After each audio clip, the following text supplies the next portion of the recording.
Whew, the Mendelssohn Scherzo, this fiendishly difficult orchestra excerpt for violin. Pretty much every single orchestra on the planet asks for this excerpt. I want to talk about my thoughts on the Mendelssohn Scherzo, how I approach it, some of the things that were taught by my mentors, and some of my own beliefs as to how you should approach this Mendelssohn Scherzo excerpt. So stick around to the end of the video.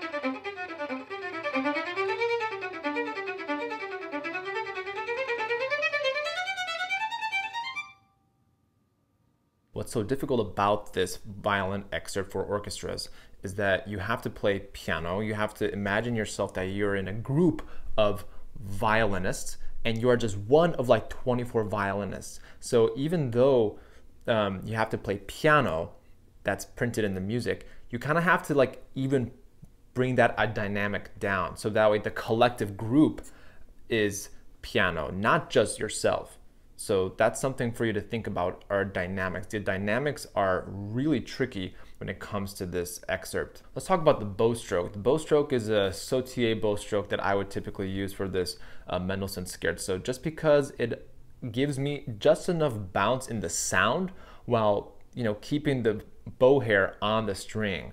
And that's something that's really crucial for me. And depending on what orchestra audition you're going to, you have to take into consideration where this audition is going to be. For instance, somewhere like Boston Symphony Hall, there's a lot of resonance in that hall. So you kind of have to account for having a shorter bow stroke with the sautillé.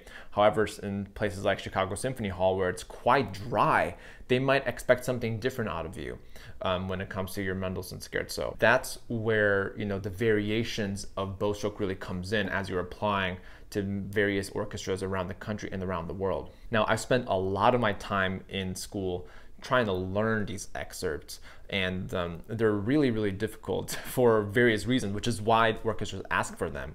They require a lot of knowledge in terms of the musical history behind the piece and the musical history of how the dynamics are formed out in this piece. But I'm going to talk about the bow stroke because that is like the primary reason why orchestras ask for this. Let's just say I'm gonna audition for Boston Symphony. That won't happen, but I'm gonna audition for Boston Symphony, and the audition takes place in Boston Symphony Hall. I know that the hall has a little bit more reverb, so I'm gonna try attempting to play the sautillé stroke a little bit more off the string than what I would in, let's say, Chicago Symphony Hall. And you have to be careful where you place the string and how you're going to approach this excerpt, because in the long haul, you're playing running 16th notes the entire time, if not most of the time. Like 90% of the time, you're playing running 16th notes. So you have to be able to master this stroke on open strings. So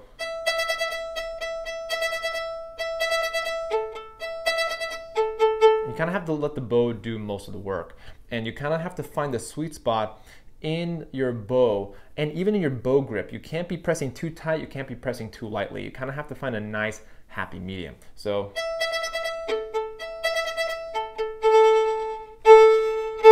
and what I find really difficult is also the syncopation. That actually makes or breaks the audition, is that syncopation in that first line of the entire excerpt. Because you're doing a syncopation and you have to be counting the eighth notes. You have to be screaming the eighth note count in your head. 1, 2, 3, 1, 2, 3, 1, 2, 3, taka, taka, taka, ta. Once you have really figured out that syncopation in the first line, then you have these various checkpoints that are like, okay, this isn't so bad. However, you have to always maintain poise while you're playing, because at one point you can ruin the entire excerpt just by like slipping a finger, which has happened to me before. Another thing that is complicated about this excerpt is the intonation.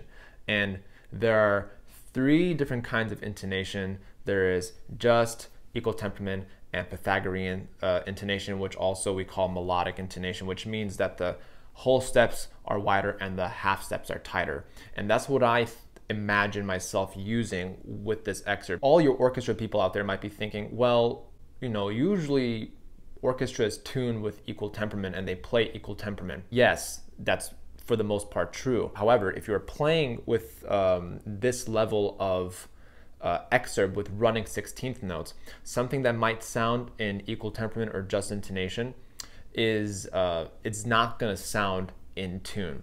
So when you overall practice the collective excerpt in a faster tempo, it's going to sound in tune when you really exaggerate the half steps and the whole steps. So let's, for instance, do.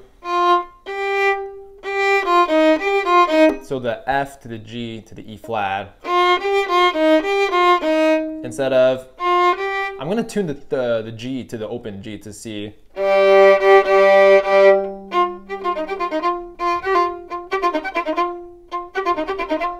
That third finger doesn't sound in tune when you play a little faster.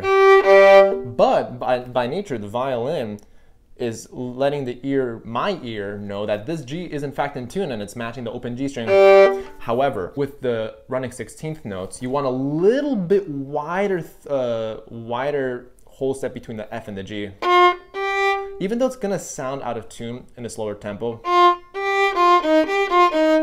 it's gonna sound exaggerated, it's gonna sound over-exaggerated as a matter of fact, but in the end you're gonna get, and it's gonna sound a little bit more in tune. And that's how I interpret the intonation portion of the Mendelssohn Scherzo, and having wider whole steps, tighter half steps, just because it sounds cleaner as a collective whole when you play at a faster tempo. Something that I struggle with this excerpt is the nerves, and having nerves of steel is really a challenge, because it's not just controlling your nerves, it's all a mental game at this point, because not only is the excerpt very difficult, but you have to put yourself under very stressful situations, such as the auditions, like the blind screen and then the various rounds that you're going to be playing. You have to put yourself in that mental toughness mentality.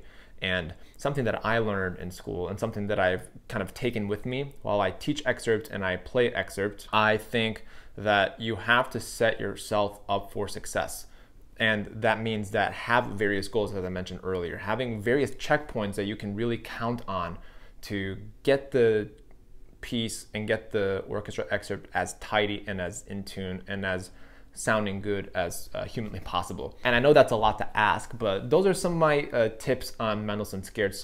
So leave your questions and comments down below. Question of the day: how do you play Mendelssohn Scherzo? How do you combat this fear of this excerpt? I want to know in the comments section. I respond to every single comment, and I want to hear from you. If you're an aspiring musician, or if you're an orchestral violinist looking to do auditions, I want to help you as much as I can. So see if you can leave some comments down, and I'll be responding to all of those. And if you found value in this video, please make sure to hit the like button, hit the subscribe button, and hit the bell notifications. That way you get notified for when new videos come out, and do a lot of violin videos and violin content on this channel. So you subscribing helps out the channel a lot. Thanks so much, and I will see you in the next video.